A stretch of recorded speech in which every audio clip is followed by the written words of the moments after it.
Ito pong banana, gagawa tayo ng banana jam.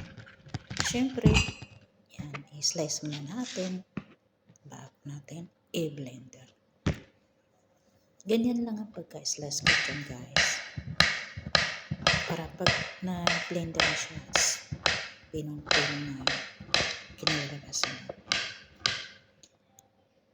Mayroon version lang po ang itong paggawa ko ng banana jam, guys. Yan siya. And then, mga 1 kilong banana yata to. Ayan. Sarap na palaman. Ayan, lagay na natin sa machine. Blender. Lagyan natin ng sugar. Half cup of sugar. And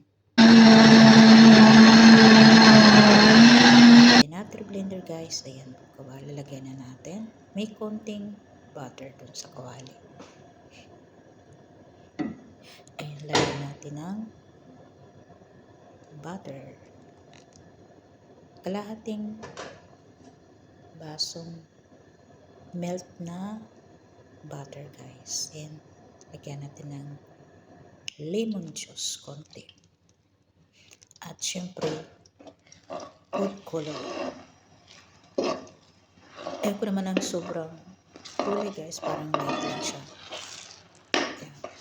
I-mix lang natin para ma-reserve yung ingredients na nailagay.